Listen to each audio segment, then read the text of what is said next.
Gloire à l'Éternel des armées, alléluia, gloire à Dieu. Nous bénissons le Seigneur pour le souffle de vie qu'il ne cesse de nous accorder en ce jour. Bienvenue à une minute de prière de ce vendredi 19 décembre 2025. Le Seigneur a mis en mon cœur le désir de partager avec vous ce passage des Psaumes, chapitre 26. Le verset 1er, je lis au nom de Jésus-Christ. J'ai mis mon assurance en l'Éternel, je ne serai point ébranlé, alléluia. Dans ce psaume, David demande à l'Éternel de le sonder, de l'éprouver, de faire passer ou creuser ses reins et son cœur. Au milieu de toutes les luttes de sa vie, il s'efforce de marcher dans l'intégrité. Malgré que ça ne va pas, il veut marcher dans l'intégrité. Mon frère, ma sœur, je me rappelle encore de ces moments difficiles que j'ai eu à passer, il fut un temps. Je me disais, mais je suis prêt à tout maintenant, pourvu que cette épreuve puisse passer. Je ne pouvais pas, c'était tellement dur pour moi. Et dans la tourmente, plutôt que de m'éloigner de Dieu, ça m'a poussé à me rapprocher de Dieu.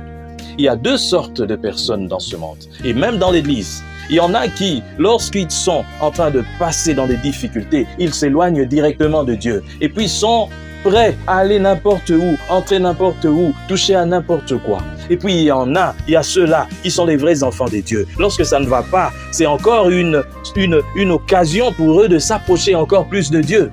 Mais de quel côté es-tu? Beaucoup se comportent comme la femme de Job, maudit Dieu et meurt tout simplement.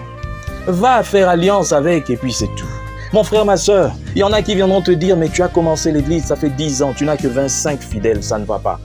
Regarde, il y a un monsieur, tape seulement sur Internet, son nom c'est tel, ou bien il est au Nigeria, ou bien il est dans tel pays. Va seulement demande-lui et tu verras comment l'église sera pleine. Mais moi, ce qui m'inquiète, ce ne sont pas ces pasteurs, entre guillemets, ces soi-disant serviteurs de Dieu qui vont toucher au fétiche, à l'occultisme, mais ce sont ces fidèles qui viennent à l'église. Maintenant, imagine que toi, c'est parce que ce type est allé toucher à n'importe quoi, que toi tu as entendu parler, ah là-bas il y a des miracles, et puis toi aussi tu vas.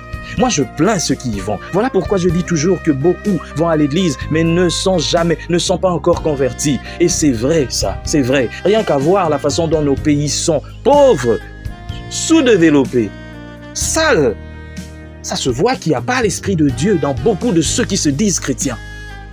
Ils le disent seulement de nom. De nom. Des églises où les gens ne s'aiment pas. Des églises où on est prêt à mettre du poison parce que tel doit être là devant moi. Non, moi je dois être là. Poison. On déteste les gens juste parce qu'on voit que non, cette personne est aimée par le pasteur. Ah non, pourquoi seulement lui? Pourquoi seulement elle? Je ne mets pas des pieds dans des églises pareilles. Ce sont des églises qui ne vont jamais d'ailleurs grandir. Et puis même ce sont des églises qui sont des méga-churches. Une église est grande, non pas par rapport au nombre, mais par rapport aux âmes qui sont réellement converties. Il y aura des églises lorsque Jésus reviendra. Si ça sera toujours pareil, que les gens ne changent pas. Il y a des églises où même le pasteur n'ira pas au paradis. Vous verrez des églises de 30 000 personnes où 10 personnes vont au paradis. Tous les autres là, ils ont quitté église A, église B, ils sont venus remplir les bancs parce qu'on leur a dit là-bas il y a du travail, là-bas il y a tout ça. Oh là-bas on adore bien, là-bas on chasse les démons, là-bas tout ça. Tu as fait 20 ans, 30 ans. Dans la foi, mais tu veux toujours aller quelque part pour qu'on chasse les démons, mais tu en as accumulé combien? N'importe quoi.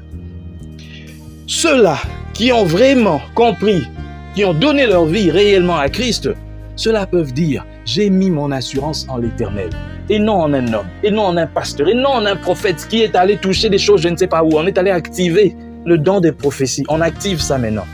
Shame, comme on dit en anglais. Mais tu vas entrer dans l'occultisme pour servir Dieu. Tu as du succès, on te connaît partout, grand prophète. Mais à la fin, tu auras quoi? L'enfer. Ne suivez pas ces gens. Beaucoup iront en enfer et vous entraîneront en enfer avec eux. Que Dieu bénisse sa parole. Qu'il bénisse tous qui m'ont suivi. Que cette parole atteigne les extrémités de la terre. Au nom puissant du Seigneur Jésus-Christ. Amen. Bonne journée.